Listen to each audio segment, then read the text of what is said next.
little bit like you're seeing here. That can be a little frustrating not to be able to hear the spotter. Extremely aggravating as a driver for that to happen, that you can't hear what's going on. You don't get that transmission. You're fighting your race car. Jamie, are they able to communicate somewhat now, and what is the problem with this car? Yeah, it seems like they can communicate now. They were going back and forth from the first channel to the second channel, but it sounds nice and clear now, so that's the good news. The bad news, though, the car he's loose getting in is the main issue. As you can see, he's all over the place, seesawing that wheel as he goes through the corner. So the speed is good, but they definitely need some adjustments on this first round of pit stops at lap 25. Well, the good thing for him is he's got the right man in the pits figuring it all out, and whenever they come down on lap 26 or 27, there'll be some good adjustments made to this 22.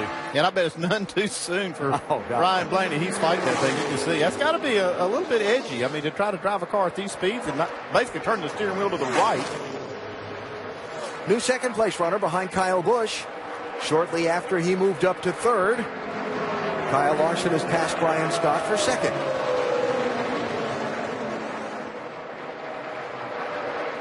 Certainly his type of racetrack. He likes to move around, find the grip, pass up to the top. He really likes to keeping the momentum up, these type tracks that have that, and the tracks that don't have a lot of grip. I think that he gets a better feel for his race car and is able to showcase his talents even better.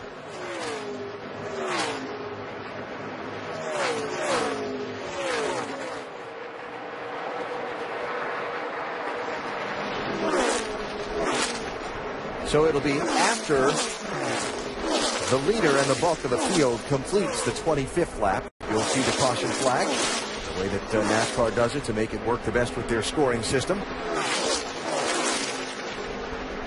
Eric Almirola, talked about him in the race, 98 car, and running right now in 13th position, trying to catch Elliott Sadler for 12th. There's probably another one they're looking for some adjustment on his car. What little time he got in there yesterday, he was pretty happy with his race car. But certainly, as we pointed out, completely different track that they have right now. Almirola, one of those drivers, when you look at, of course, he got into the chase for the NASCAR Sprint Cup with a win at Daytona for Richard Petty and that 43 team. One of the drivers that a lot of folks say as they look at their chase grid, is he going to get past the first round? And if he does, can he get past the second round? They come into the chase talking about the Sprint Cup car with 2 straight top 10 finishes. So showing a little flash of speed and consistency that maybe they haven't shown us on a regular basis throughout the year. Will be interesting to watch. Yes, it will be. So there's the competition caution. First yellow out. And again, just joining us, rain here yesterday afternoon that washed out the second of the 2 practice sessions for the Nationwide Series. Is the reason these teams are going to get a look at where the tire wear sits and so on right now. Yeah, and the good thing for them is they have an extra set of tires. It's actually not extra for the weekend because they would have been able to practice with them and then turn them in yesterday. But NASCAR decided since they were going to have this competition yellow, let them keep those tires. They already had them mounted and ready to go. So they can go ahead and get tires without having to worry that they've got a lot of laps to go. Yeah, and what I've seen, they'll need more. Some of these cars need more than tires. A couple of adjustments on those chassis. We'll see some wrenches turning on these. But it makes it nice when you can put tires on and make those adjustments, though, because you kind of get a better idea. Did your adjustment work, or are we going to have to look at another area, or do we need to go further with the adjustment we made? Hey, you bring up a good point. When you have a chassis that's not doing what you want and you do make that adjustment, if you don't change the tires, what you've done to the tires with a car that's not handling keeps it doing the same thing even with the adjustment. So, yeah, it's always better to start out with a fresh set. Always something to watch for when this caution comes out only halfway through a fuel run. People making strategy plays, changing just 2 tires, trying to steal a little track position, and contact with cars that might be doing that already exiting their pits when others are just coming into their pits. Yeah, 30 cars on the lead lap. There's a lot of activity going to be happening down there. Tanner Berryhill gets the free pass on the caution. Young Oklahoman will get back on the lead lap here, and here come the leaders for their first pit stops. Dave, you're first. Kyle Larson had moved from 5th to 2nd place, and the crew chief told him, no, we're going to put on 4 tires, even though some may put on 2. Sunoco fuel, air pressure adjustment, loose race car, Doc. Chase Elliott said, I was very tight early on, then I got free in and free off. They made a change to an air pressure change in the front and the left rear air pressure, 4 tires, and Sunoco fuel. Vince. Kyle Busch got a chassis adjustment, started free and then tightened up late, 4 tires as well. And for the 2 of Brian Scott, 2 free on exit, around a wedge, 4 tires and air pressure for Brian Scott. like everybody has gone for 4 tires here. Ryan Blaney no longer on your screen of top 10 runners. Losing a lot of ground on his pit stop. And here's why.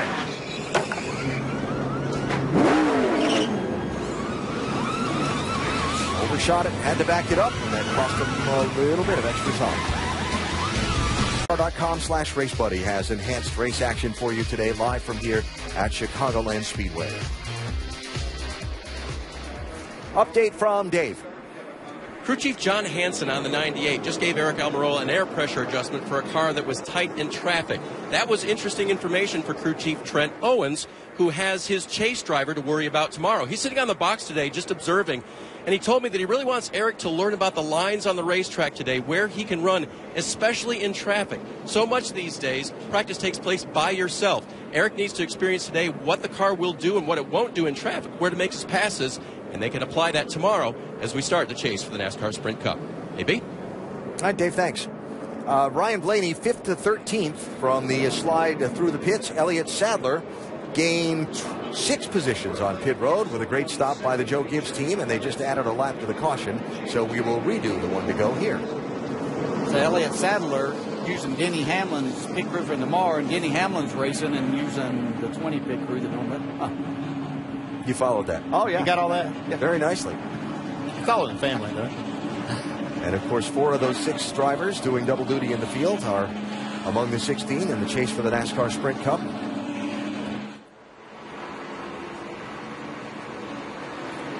And, looking forward to a very, very interesting next 10 weeks here as we go through this chase grid format for the very first time and wind down through the elimination process and so on. Yeah, it's going to be fun. Interesting to, as we watch the teams and drivers figure all of this out, too. I mean, it is going to be a race, and you still do a lot of the same things. But, hey, there's going to be a lot more pressure on these drivers and teams than what they have faced previously, because they're going to have an elimination type of race every weekend.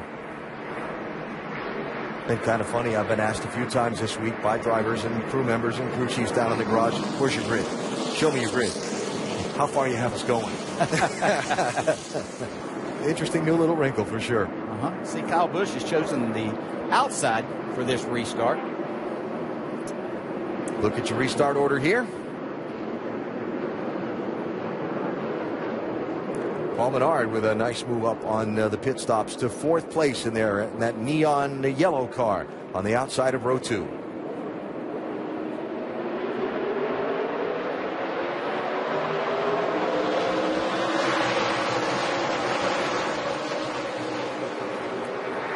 Three wide, Chase Elliott diving to the bottom. Well, he got a great start there. You can see just that momentum. There's no out of bounds. You can have at it wherever you can find some grip. Now he's going for the lead.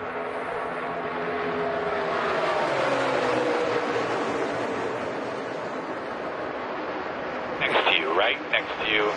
Outside 54 Alton.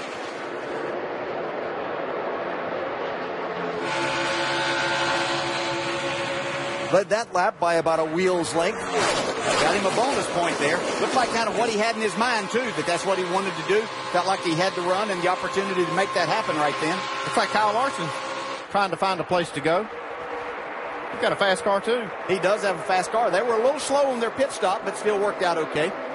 And Kevin Harvick with a bold move to the bottom to slide up in front of Brian Scott and crack the top 5.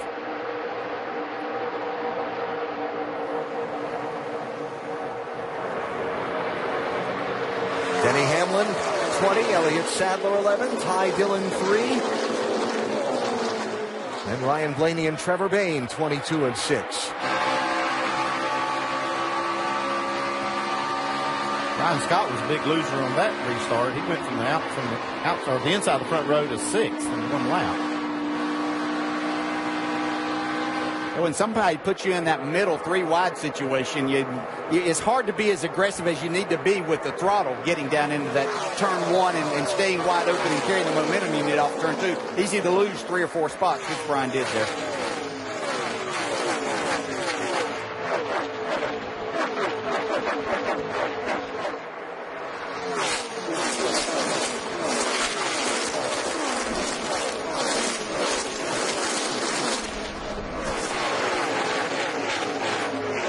19, Mike Bliss. Brendan Gaughan, 62. Brendan had a little bit of a bobble on the initial start and slid back through the middle of one of those 3-wide situations like you were just talking about, and had to kind of regroup and is trying to pick his way back further forward. Yeah, he had every bit of the width of 2 pieces of paper between his right rear quarter pound and the wall coming out of 4 that last time.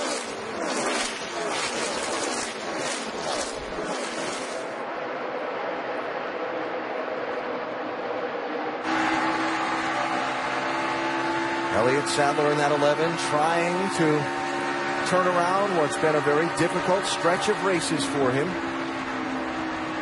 See if he can find a way to inject himself back in the championship conversation. 15 races since he's had a top 5 finish. And that is not what he's expecting, nor we're expecting from him. And this has been a really good racetrack for Elliott Sadler over the years, too. And but the mile and a half have really just been a struggle for this team. They haven't had much. The days that they've had decent cars, they've had terrible luck to go along with that, and it's kept them from having any good finishes. So he's locked up in that fight for 9th on the right side of the screen. Ryan Blaney tried to work on him in that 22. You saw the change for 3rd place. Paul Menard around Chase Elliott. Now here comes Kevin Harvick in the 5 to try and take 4th away from Elliott. Yeah, we'll see here if they made an adjustment to smoke that car up. He was really loose that first run. It's a lot better right there.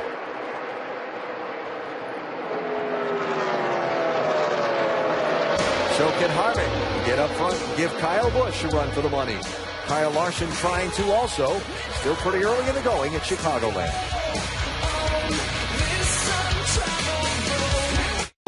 Talladega.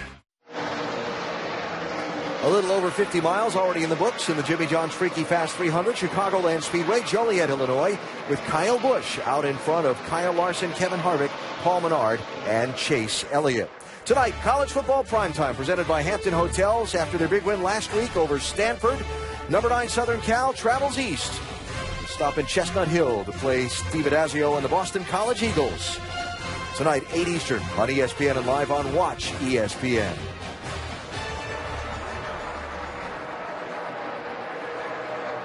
So Kyle Busch, who not that long ago was subject of conversation in this NASCAR Nationwide Series season.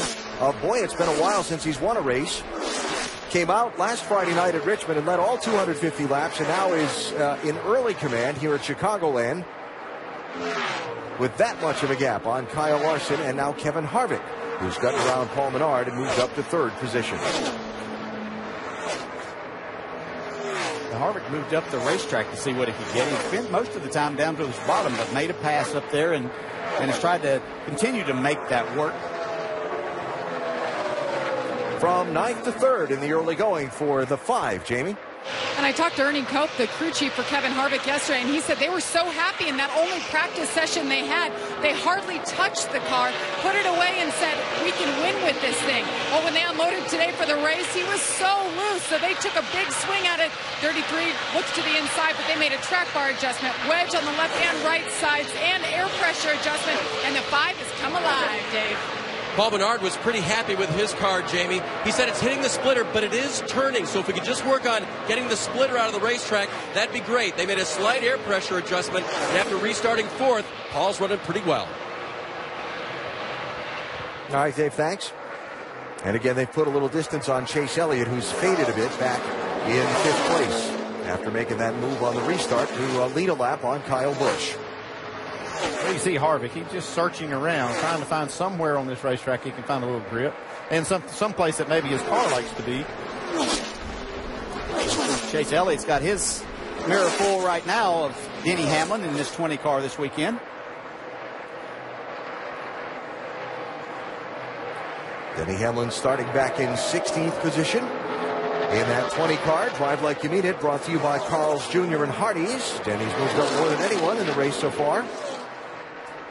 A nice early move from Landon Castle, also up 9 positions in the 0-1. Yeah, it's got to be interesting when you haven't driven one of these cars in a while, even though they are, I'll call it 75% similar to the NASCAR Sprint Cup Series cars and